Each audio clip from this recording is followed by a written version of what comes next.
Oke, bismillahirrahmanirrahim. Assalamualaikum warahmatullahi wabarakatuh. Selamat datang di Science Education Channel. Hari ini kita akan belajar bersama materi tentang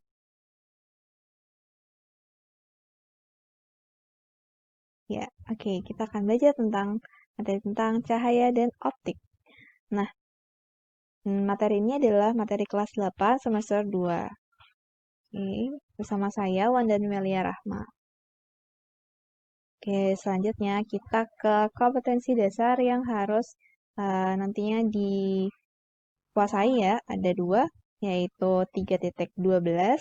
Itu menganalisis sifat cahaya, pembentukan bayangan, dan bidang datar dan lengkung, serta penerapannya untuk menjelaskan proses penglihatan manusia, mata serangga, dan juga prinsip kerja alat optik. Nah, untuk kompetensi dasar yang keterampilan yaitu 4T12, yaitu menyajikan hasil percobaan tentang pembentukan bayangan pada lensa cermin dan lensa.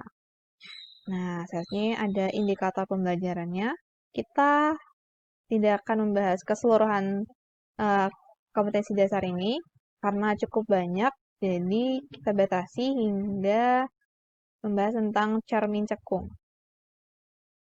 Oke, indikator yang pertama yaitu menjelaskan sifat cahaya, menyelidiki arah rambat cahaya, menghitung besar sudut pantul dari sinar datang, menjelaskan sifat cahaya, merupakan gelombang elektromagnetik, menjelaskan pembentukan bayangan pada cermin datar dan cermin cekung. Kemudian ada menggambar juga pembentukan bayangan pada cermin datar, menggambar pembentukan bayangan pada cermin cekung, dan juga menganalisis keterkaitan antara titik fokus benda dan juga jarak bayangan pada cermin cekung. Jadi nanti kita batasi sampai cermin cekung pembahasan ini nanti. Oke. Dan juga mengukur jarak fokus cermin cekung.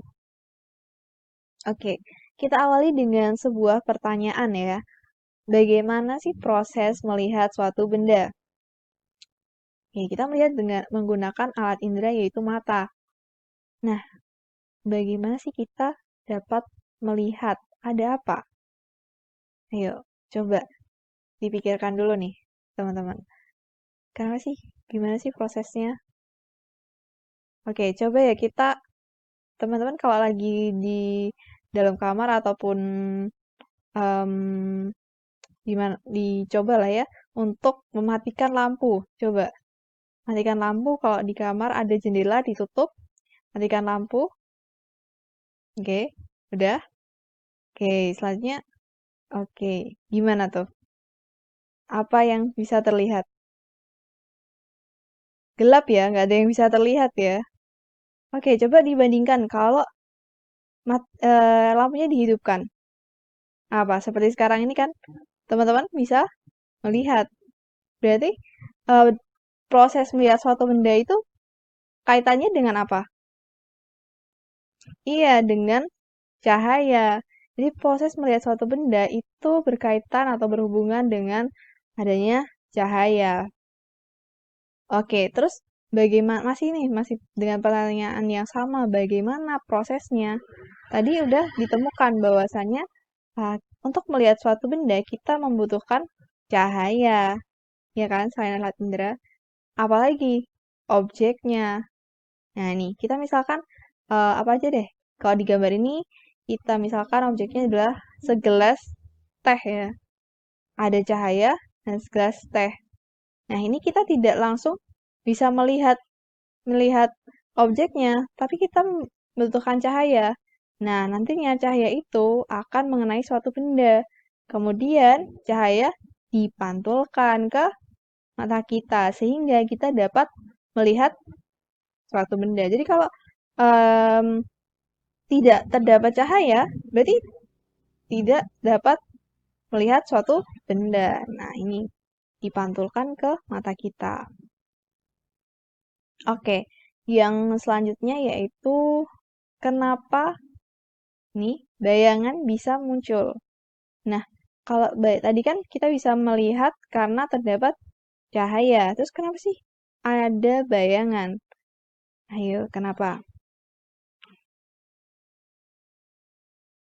Iya, pertama adalah karena ada cahaya. Tapi, ini kan cahaya dari ini ya. Kemudian dia menyinari. Nah, ini ada bagian yang tersinari, bisa tersinari. Loh, kok tapi ada yang gelap? Berarti cahaya itu apa? Terhalang suatu objek. Objeknya adalah, ini dia, ada objek kaki manusia. Nah, sebenarnya cahaya itu ada datang, namun terhalangi oleh suatu objek. Sementara bagian lainnya itu tidak terhalangi oleh suatu objek. Nih, bagian yang di samping kaki dari objek ini, itu kan di sini ya, itu tidak. Nah, cahaya kalau dari ini, itu tidak akan terhalangi, gitu. Ya kan? Oke. Oke, sekarang pertanyaan selanjutnya yaitu, bagaimana warna itu bisa muncul? Bagaimana coba? Warna bisa muncul. Nah, kan kita tahu ya, kalau ada nih, ada suatu lingkaran dengan beberapa warna, Meiji Kuhibiniu, merah, jingga, kuning, hijau, kemudian sampai ungu. Nah, ini coba kita putar. Kita putar, kita lihat di video. Ini kita lihat simulasi videonya. Jadi ini ada em, suatu tadi spektrum warna, kemudian diputar, dibantu menggunakan tali.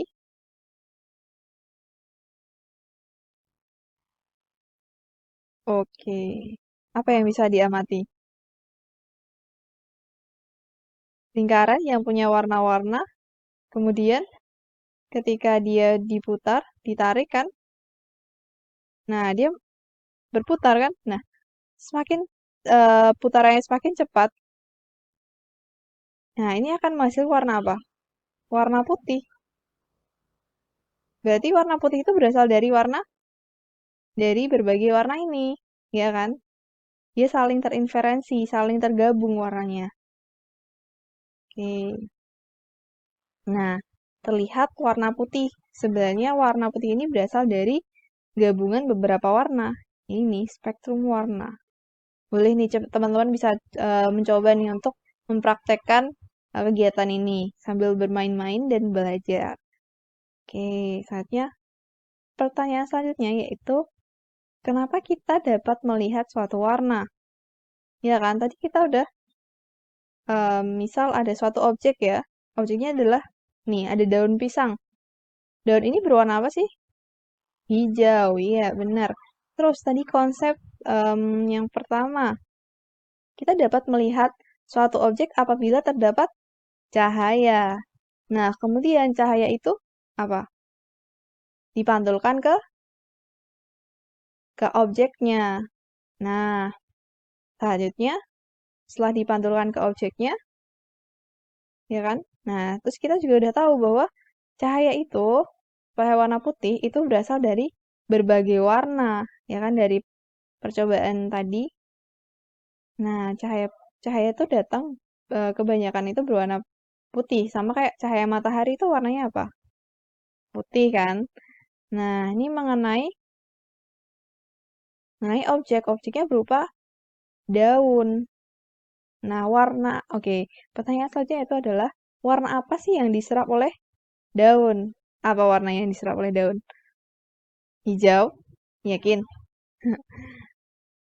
Bukan ya, bukan hijau ya. Jadi, warna hijau itu yang dipantulkan oleh daun, sedangkan warna lainnya itu diserap oleh daun. Karena warna hijau itu dipantulkan ya, sehingga kita dapat melihat daun tersebut berwarna hijau. Iya, benar.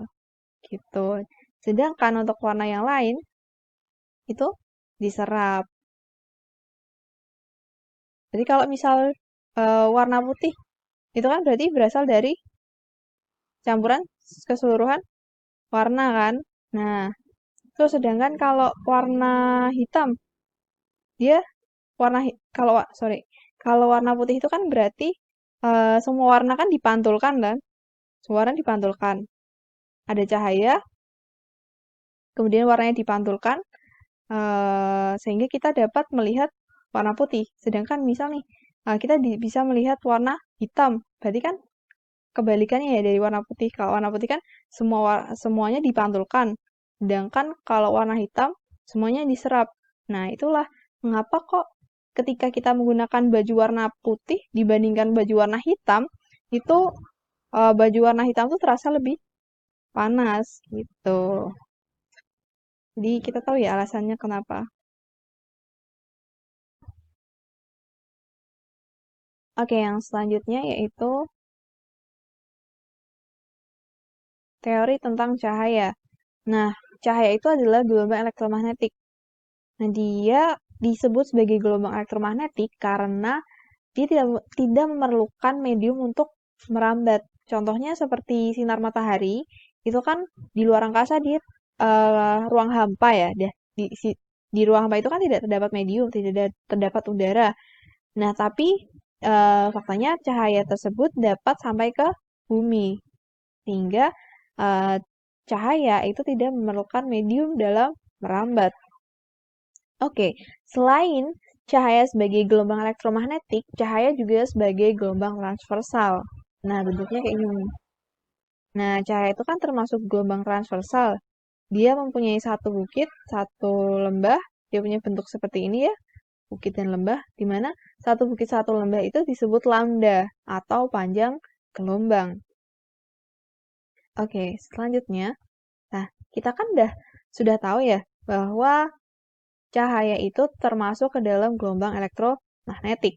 Nah, ini adalah contoh dari contoh-contoh contoh-contoh sinar atau gelombang elektromagnetik.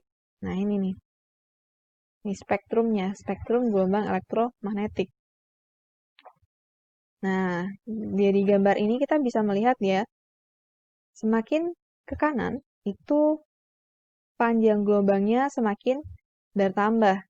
Sedangkan semakin ke kiri, panjang gelombangnya semakin berkurang, semakin pendek. Tapi frekuensinya itu semakin tinggi gitu.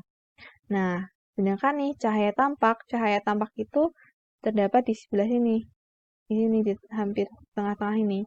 Ada dari panjang gelombang yang paling panjang itu adalah sinar warna merah dan yang paling pendek itu adalah sinar warna ungu.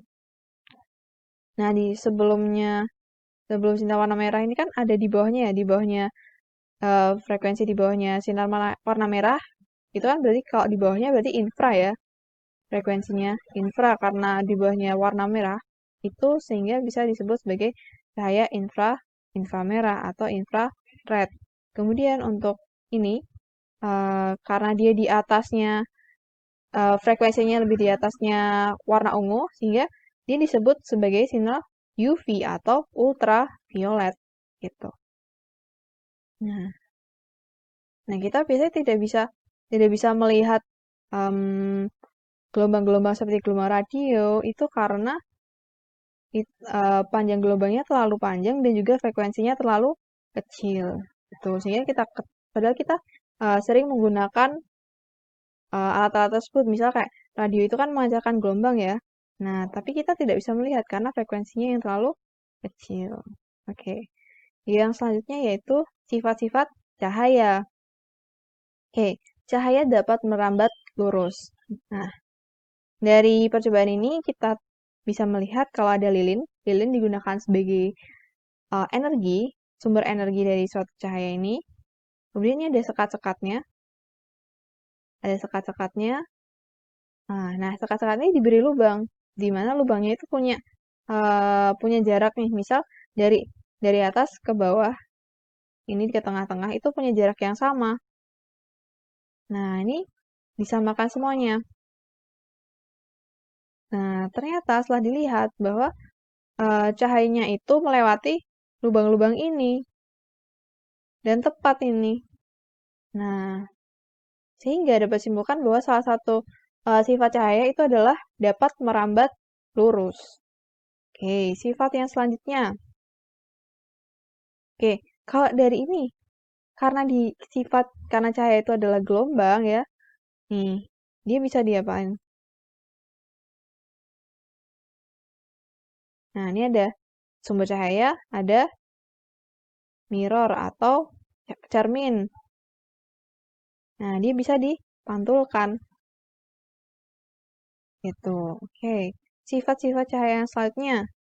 Nih, dari gambar ini. Coba, apa ayo? Ada gelas. Gelasnya berisi air. Air putih ini. Air bening.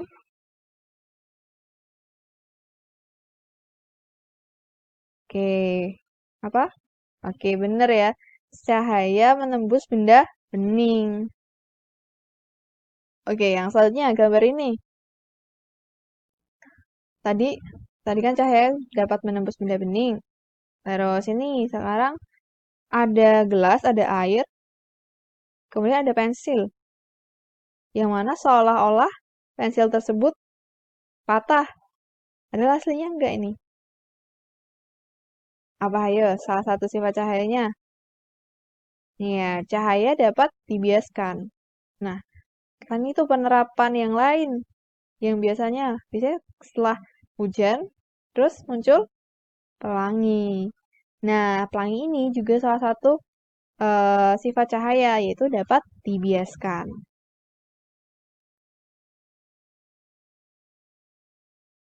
Oke, selanjutnya pemantulan cahaya. Karena cahaya itu eh, suatu gelombang ya, sehingga dapat dipantulkan. Nah, misal nih ada suatu bidang datar, nih ada bidang datar, kemudian ada sinar datang. Nah, untuk mengetahui eh, sudut sinar pantul, kita membutuhkan namanya garis normal, di mana garis normal ini dia tegak lurus dengan bidang datar.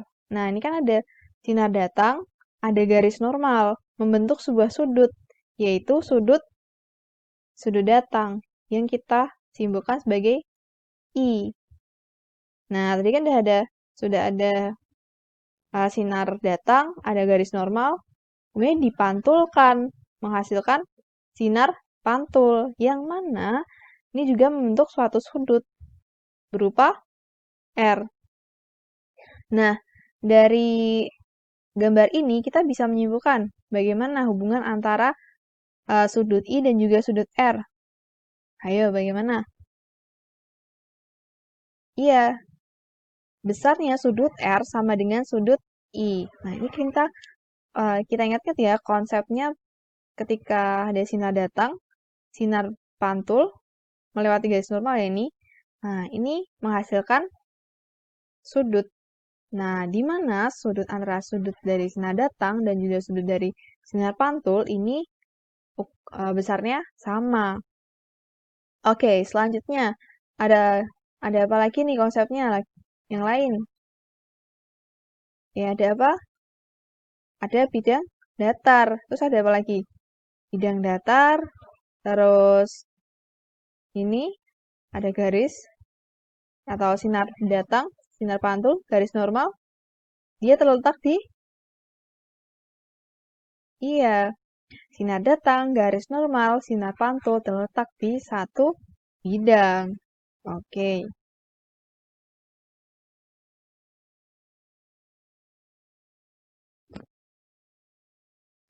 Oke, yang selanjutnya yaitu uh, pemantulan baur. Oke, tadi kan kita udah em, melihat konsep ya, mengetahui tentang konsep pemantulan. Kemudian ini ada pemantulan baur. Bisa kita ini ya sudah pelajari di SD. Nah, pemantulan baur itu biasanya hasil pantulnya itu berantakan kan? Ya. Nah, pemantulan tersebut itu dapat terjadi pada bidang datar. Nah, jadi ini ini ada bidang tapi nggak datar. Tadi kan bidang datar ya. Ini bidangnya nggak datar. Kemudian hasil pantulnya juga berbeda-beda karena bidangnya tidak datar. Nah, tapi pada dasarnya pemantulan baur ini tetap menggunakan konsep yang tadi. Besar sudut datang sama dengan sudut pantul. Nah, ini karena dia bidangnya tidak datar, jadi kan menyesuaikan antara besar sudut datang dan sudut pantulnya tergantung bidangnya gitu. Tapi tetap sama, pemantulan itu pasti besar sudut datangnya sama sudut pantulnya sama. Oke, yang selanjutnya kita akan belajar tentang cermin datar. Nah, kita kan udah biasa kan ya? Bisa apa? Bisa bercermin. Ngapain bercermin? Benerin jilbab, benerin rambut, berkaca. Coba deh, coba. Teman-teman coba bercermin.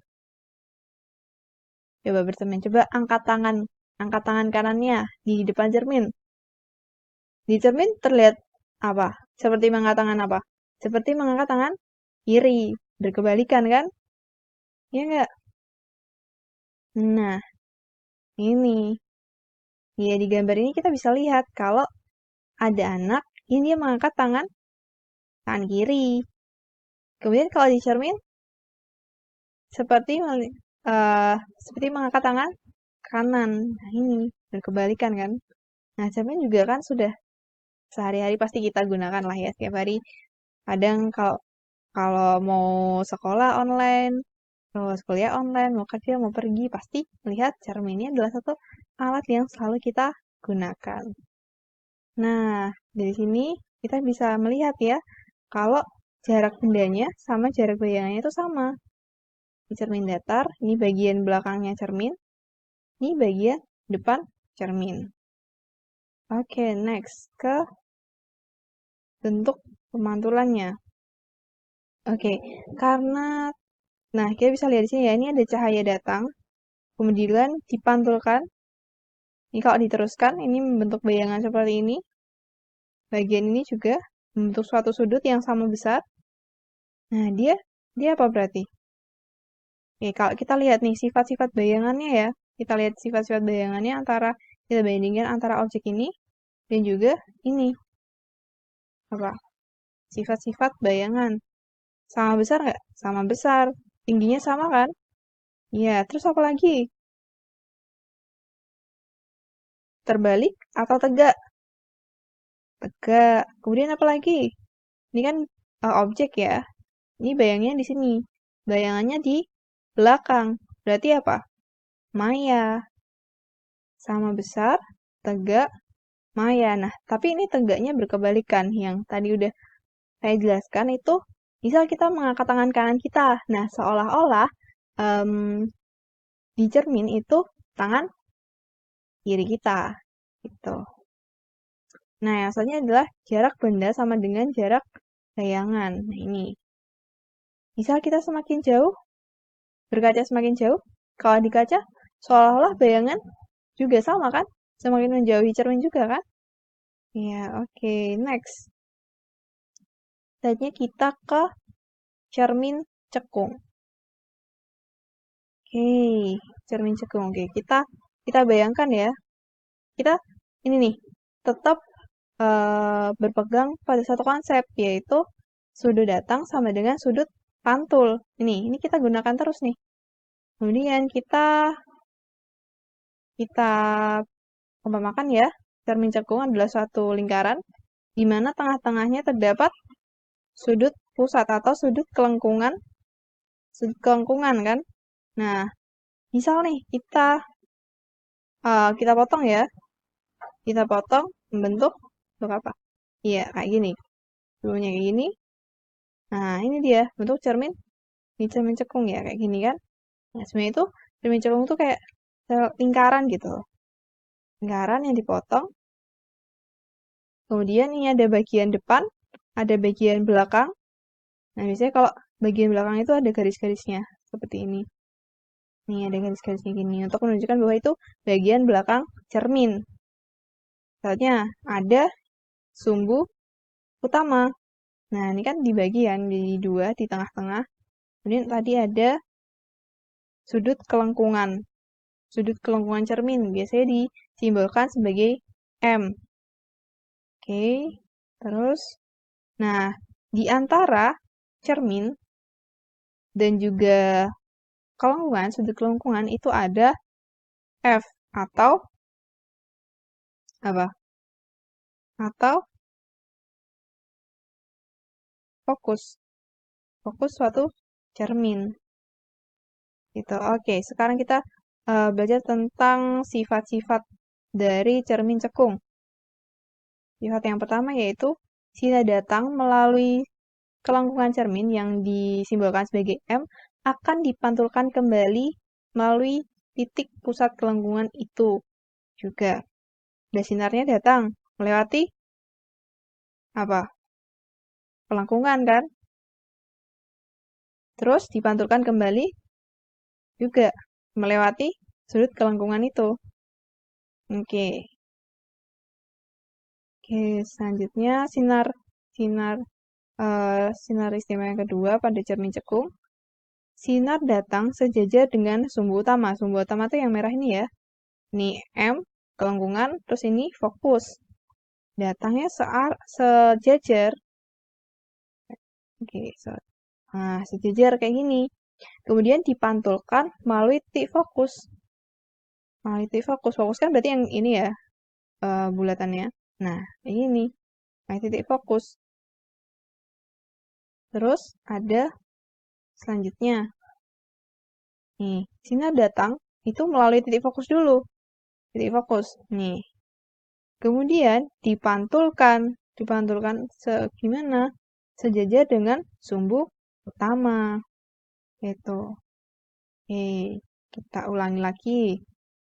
Tadi yang pertama, sinar datang lewat pusat kelengkungan, kemudian dipantulkan lagi lewat pusat kelengkungan itu juga. Terus, sinar datang sejajar dengan sumbu utama, dipantulkan lewat titik fokus. Kemudian, sinar datang melalui titik fokus, dipantulkan sejajar dengan sumbu utama. Oke, kalau kita ringkas nih, berarti ada tiga sinar istimewa yang ini nggak usah dihafalkan nih, mesti udah langsung ingat. Pertama, melewati kelengkungan, bisa melewati kelengkungan cermin atau M, itu dipantulkan di lewat titik kelengkungan itu juga. Sedangkan yang lainnya, pertama sinar datang sejajar, kemudian dipantulkan lewat fokus. Sedangkan kalau yang lewat fokus, dipantulkan secara sejajar. Ini untuk sinar istimewa pada cermin cekung. Oke, ini nanti akan digunakan ke cermin cembung dan juga lensa juga. Oke, kemudian ini misal nih ya. Oke, yang selanjutnya yaitu misal ya kita akan mengetahui bagaimana bayangan itu terbentuk menggunakan sinar-sinar istimewa. Oke, pertama kita ada benda. Bendanya itu di depan ini kelengkungan. Nah, ini kayak gini. Nah, terus kita pengen tahu nih, bayangannya yang terbentuk bagaimana. Nah, kita membutuhkan sinar-sinar istimewa yang tadi kita pelajarin. Pertama nih, sinar istimewa yang kedua adalah sinar datang sejajar dengan sumbu utama. Kemudian dia dipantulkan. Pantulkan melalui titik fokus. Nah, ini kan baru satu sinar ya.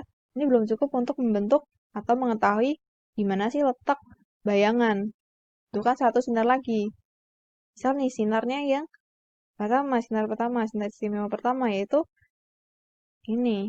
Nah, sinar datang melalui titik fokus, maksudnya melalui ini, kelengkungan cermin, kemudian dipantulkan kembali melalui titik itu juga. Kayak gini nih. Nah, dari sini kan kita bisa melihat ya, bahwa sinar pantul itu tuh sinar pantul yang ini, bertemu dengan sinar pantul yang ini. Nah, ini akan membentuk suatu bayangan. Nah, dari sini kita bisa tahu kan, bayangan yang terbentuknya seperti apa. Oke, yang pertama, bayangannya di depan cermin, artinya bayangan tersebut nyata. Kemudian untuk ukuran bayangannya awalnya tingginya segini, jadi segini. Berarti bayangannya diperkecil. Oke, berarti tadi udah nyata diperkecil, terus bentuknya terbalik. Ya, sifat bayangan yang dihasilkan apabila ada benda di depan kelengkungan, titik kelengkungan cermin cekung ini, memiliki sifat nyata, diperkecil, dan terbalik. Oke, next. Selanjutnya, bentuk bayangan selanjutnya. Bila, bayangannya ada di antara kelengkungan dan juga titik fokus. Sama, kita menggunakan beberapa sinar ya. Oke, sinar ini yang pertama, sinar datang melalui sumbu utama, kemudian dipantulkan melalui titik fokus. Masih belum menemukan, belum kelihatan, belum ada pertemuan antara dua sinar pantul. Nah, kita membutuhkan satu sinar lagi. Misal nih, sinar yang selanjutnya adalah ini sinar datang melalui titik fokus, kemudian dipantulkan sejajar dengan sumbu utama. Ternyata dengan dua sinar ini kita udah nemu nih titik pertemuan sinar pantulnya. Sehingga bayangannya seperti ini. Oke, dari sini kita bisa tahu sifat bayangannya apa? Di depan cermin artinya nyata. Kemudian untuk ukurannya diperbesar. Terus, terbalik.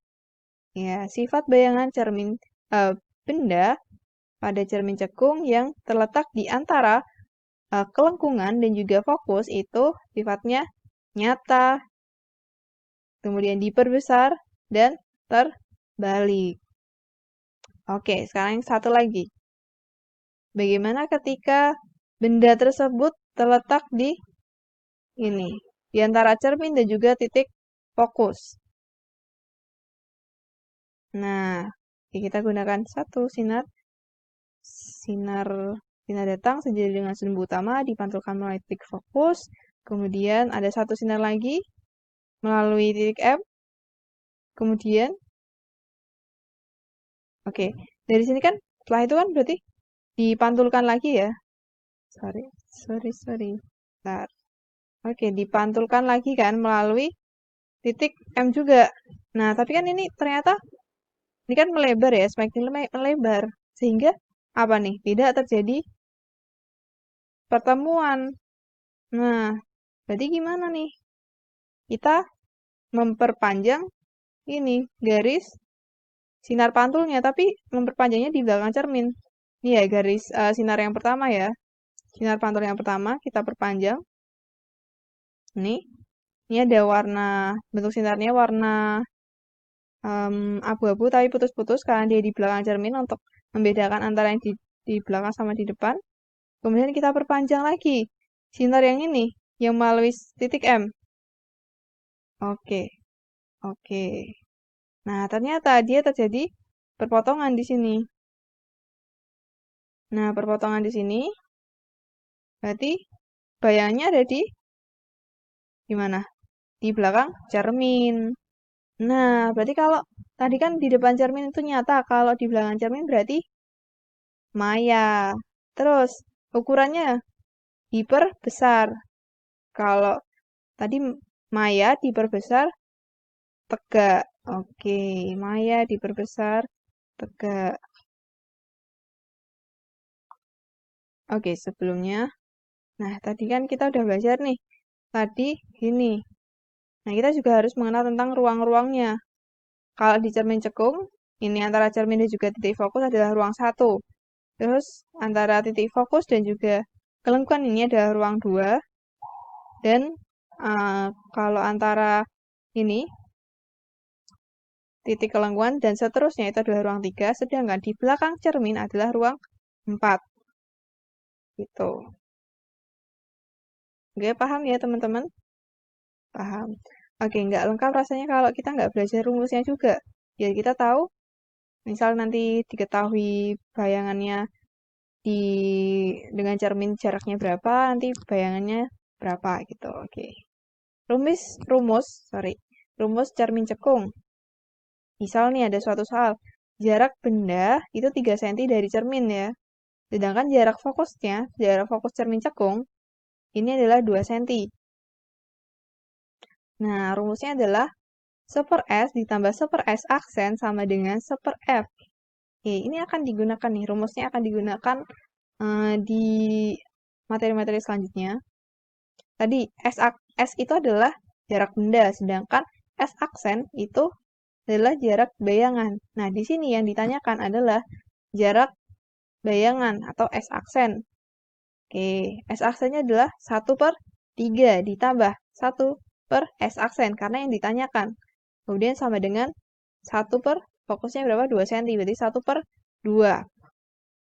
Oke, 1/3 itu dipindah ruas ke sebelah kanan, jadi 1/S aksen sama dengan setengah dikurangin 1/3.